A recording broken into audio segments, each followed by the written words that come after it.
So, a man walks into an Armenian bar and says, "I'll have your finest wine." The bartender replies, "So, you want a glass from 6100 BC? Now, that's a joke, but there's a crumb of truth in there. You see, Armenia, this little country sandwiched between Europe and Asia, has a claim to fame that would make Dionysus, the Greek god of wine, green with envy. Some archaeologists believe they found the oldest known winery in the world there. And when I say old, I mean Noah probably had a vino or two from there after his long cruise with the animals. This ancient winery, discovered deep within a cave, dates back a cool 6100 BC. That's right, folks. While the rest of the world was figuring out the wheel, the Armenians were perfecting the art of the grape. Now let's take a moment to imagine the scene. Picture a couple of ancient Armenians sitting around in a cave, sipping on their homemade wine. And not from some fancy crystal glass, but probably a hollowed-out animal horn or something. Doesn't exactly scream sophistication, does it? But hey, they were pioneers. Maybe they even had cave parties with everyone showing off their latest animal skin fashion and dancing around the fire to the beat of some wild drum rhythms. And there, in the corner, a couple of old-timers sipping their primeval vino, critiquing the quality of the grape and the texture of the tannins. And let's not forget the hangovers. Can you imagine the morning after? No aspirin, no coffee, just a woolly mammoth-sized headache and a saber-toothed tiger lurking outside your cave. And so, the tradition continued. Generation after generation, from the cave to the modern vineyard, the Armenians have been making wine. They've seen empires rise and fall, wars and peace, but through it all, the wine has flowed. So next time you enjoy a glass of wine, remember to raise a toast to Armenia. After all, they've been at it for over 8,000 years.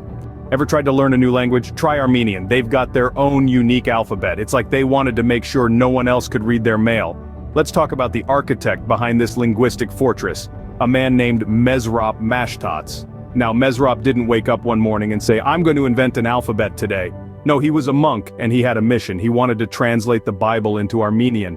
But there was a slight hitch. There was no Armenian alphabet, so what did he do? He just created one.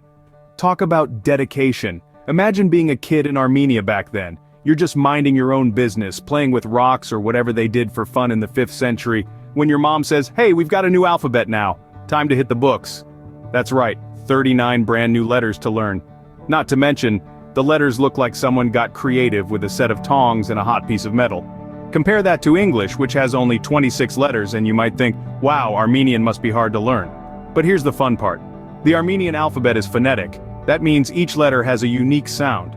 Unlike English, where you have to remember that C can sound like K or S. And let's not even start on the off situation. So, in a way, the Armenian alphabet is like a linguistic Rubik's Cube. It might seem complicated at first, but once you crack the code, it's all smooth sailing. And just to make things more interesting, they've got their own punctuation too. They've got a question mark that looks like a semicolon. It's like they're saying, why be ordinary when you can be extraordinary? So, if you want to learn a language that guarantees privacy, Armenian is your best bet. They've got 39 letters and 0 patience for language thieves. In Armenia, checking your mate has a whole different meaning. It's not about keeping tabs on your spouse, but more about schooling them in chess. Now, when most of us were in school, we'd come home with homework like solve for X, or write an essay on the American Civil War. But in Armenia, they're playing a different game entirely. Imagine coming home with homework like, plot a 3-move checkmate, or analyze this mid-game position. Yeah, that's right, these kids are playing chess, not just for fun, but for grades. It's not just a casual fling either, folks. Chess is mandatory in Armenian schools. It's like their version of PE, except instead of doing push-ups, they're pushing pawns. Instead of running laps, they're running circles around their opponents. And while we were learning about the food pyramid, they were learning about the Sicilian defense. Picture this, little Aram, all of 7 years old, walks into class one day.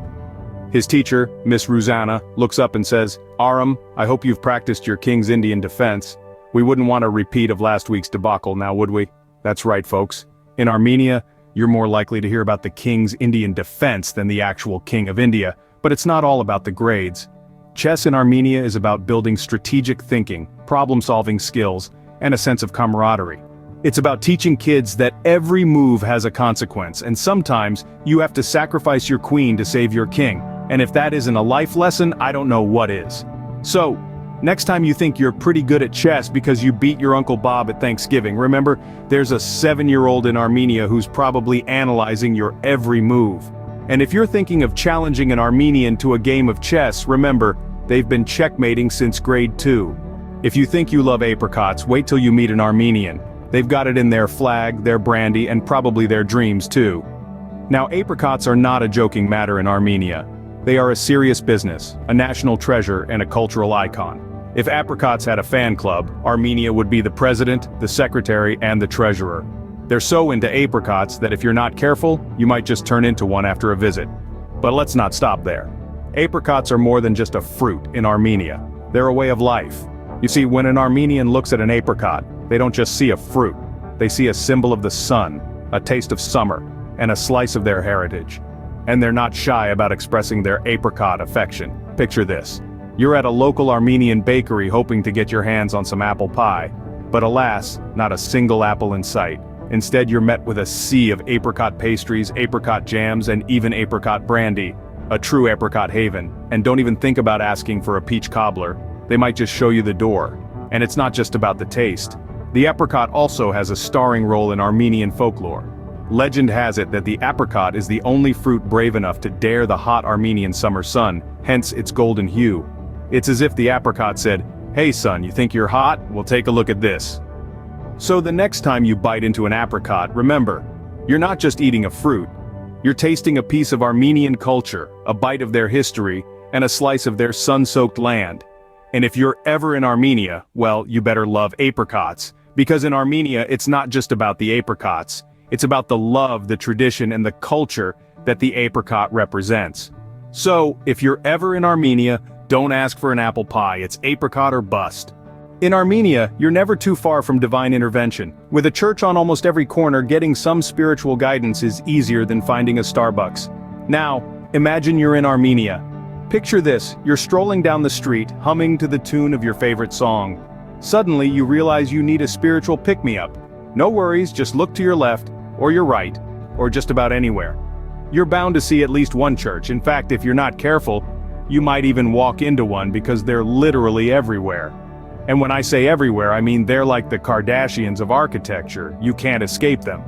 They're in the city, they're in the countryside, they're perched on mountains, nestled in valleys, and I'm pretty sure I saw one in the middle of a lake once.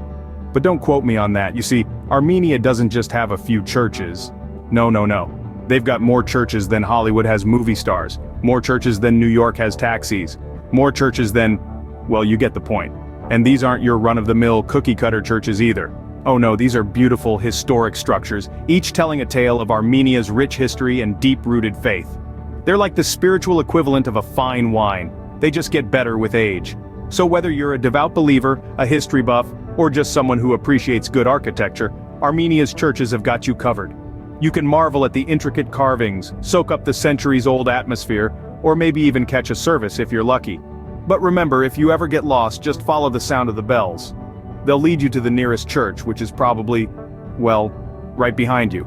So, in Armenia, if you can't find a church, you're probably already in one. So, we've learned that Armenia is a land of ancient wine, unique alphabets, chess prodigies, apricot enthusiasts, and omnipresent churches. Now isn't that a cocktail of quirks that could only be shaken, not stirred, in this one-of-a-kind country? Let's take a quick trip down memory lane, shall we? First stop, vineyards. Not just any vineyards, mind you, but the oldest ones in the world. Yes, folks, Armenia was making wine while the rest of us were still figuring out how to make fire. They were the OG vintners, if you will. I mean, why be a trend follower when you can be a trendsetter, right? And speaking of trendsetting, let's not forget about their unique alphabet. Now, most of us struggled to master just one alphabet, but the Armenians, they went ahead and created their own. They were like, Latin alphabet, Cyrillic, nah, we'll pass, we're gonna do our own thing. Now that's what I call confidence. Then there's chess. Oh, chess. A game of strategy, a game of patience, a game of national obsession. That's right. In Armenia, they don't ask if you play chess, they ask how well you play. Imagine that, being a chess superstar before you're even out of diapers. It's like being in an alternate universe where the Magnus Carlsens of the world are the Kardashians. And where do we go from chess? Straight to apricots, of course. Because why not? Apricots are to Armenians what tea is to the British, or what coffee is to, well, the rest of us. They've got apricots in their food, in their drinks, in their art. They probably dream in shades of apricot. And you know what? That's just peachy. I mean, apricot-y. Finally, we arrive at the churches. Now I know what you're thinking, churches really, but in Armenia church is more than just places of worship. They're symbols of resilience, of history, of a culture that stood the test of time. They've got more churches than they know what to do with. It's like they're playing a never-ending game of spot the church. So, there you have it folks, Armenia in a nutshell, or should I say in a wine bottle, a chessboard, an apricot, and a church steeple. It's a country that marches to the beat of its own duduk, that's not afraid to stand out from the crowd, and that's what makes it so special. It's not just a place, it's an experience. It's a ride on the world's longest cable car, a taste of the world's oldest wine, a game of chess in the park, a bite of an apricot fresh off the tree, a moment of quiet in a 1,000-year-old church.